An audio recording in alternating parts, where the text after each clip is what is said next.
Hello dear students, I am Tejinder Kaur, Academic Counselor at IGNOU Study Center 2206. This video is for BCA first semester Basic Mathematics students. The course code is BCS 12. In this video, we'll learn about complex numbers. I have divided the content into a two-part series. In the first part, we'll be discussing the introduction and the definition of complex numbers, equality of two complex numbers, algebra of complex numbers, multiplication of complex numbers, multiplicative inverse and division in complex numbers. The topics in part 2, they are covered in another video, so do watch it. So let's begin with the introduction. All the numbers that we have been dealing with so far were real numbers. However, some solutions in mathematics, such as solving quadratic equations, they require a new set of numbers. This new set of numbers is called the set of complex numbers. For instance, if we solve the equation x squared equal to 4, we get two solutions, that is, either x is equal to 2 or x is equal to minus 2. Similarly, if I solve the equation x squared equal to minus 1, the expected answers are now either x is equal to square root of minus 1 or it should be equal to minus times the square root of minus 1. But we have not studied the square root of negative numbers till now. So now we are going to define the square root of minus 1 by a special symbol I, which is known as iota. So now we'll be seeing few powers of iota. As we know that iota is equal to square root of minus 1. So squaring this number, I'll be getting the answer as minus 1. If I cube the number, that is, I'll multiply iota with iota square, the answer is minus iota. And if I need to find the power 4 of iota, then simply squaring this factor, I'll be left with answer 1. The power of iota with natural exponent, it produces an interesting pattern. See here, we can see if I raise the powers of iota further, the answers they start repeating. So this is an interesting pattern now. So now let's define the complex numbers. A complex number is any number that can be put in the form a plus b iota, where a and b are real numbers.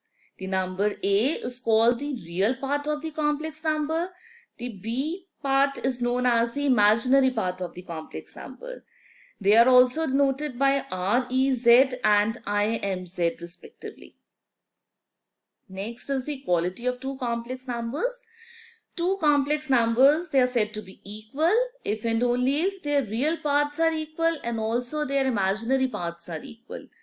So if I have a complex number, say z1 equal to a plus b iota and z2 equal to c plus d iota, and I say that z1 is equal to z2, then the real part of both the numbers a should be equal to c and the imaginary parts of both the numbers should also be equal.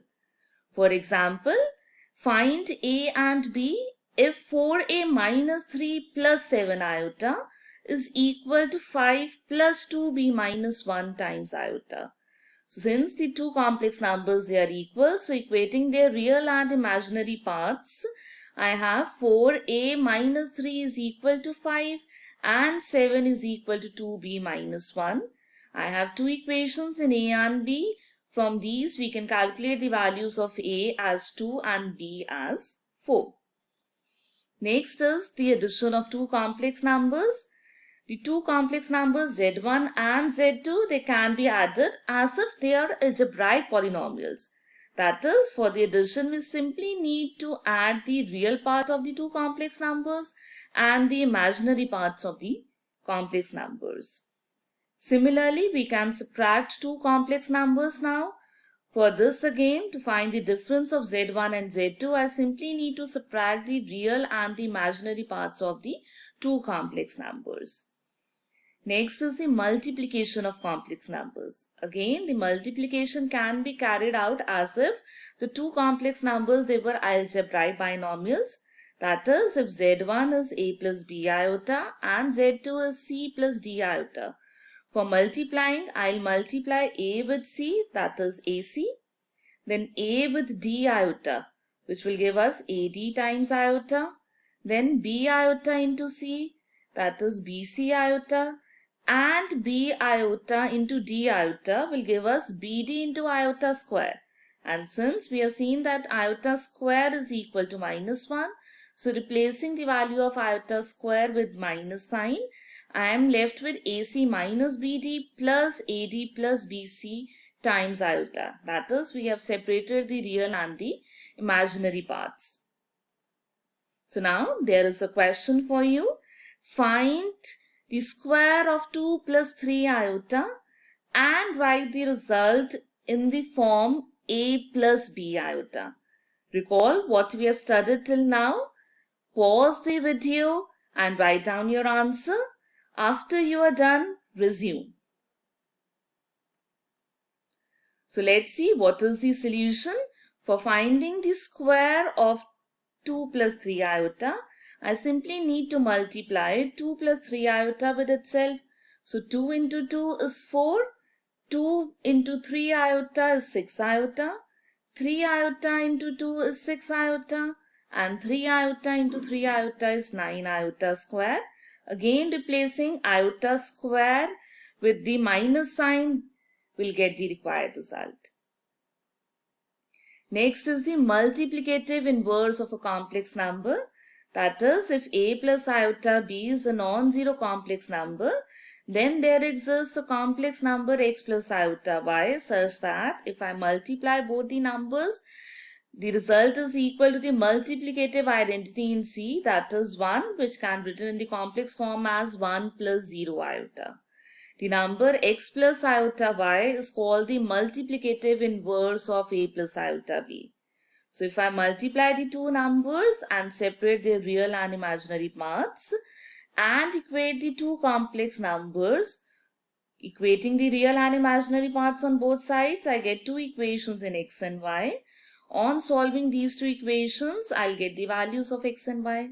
So the multiplicative inverse of A plus iota b is now A minus iota b upon A squared plus b squared. Using this, we can solve the division in complex numbers. So if I have to divide z1 and z2, I'll simply write the numerator as it is, and denominator has been now written as 1 over A plus iota b, which is nothing but the multiplicative inverse of A plus iota b, which we have calculated just now. So I'll write its value as A minus iota b upon A square plus b square. Multiplying the two numerators and separating the real and the imaginary parts will get the required result. The remaining topics, as we have discussed, are covered in part 2 of this series. So do watch it and try more questions. Thank you for joining in.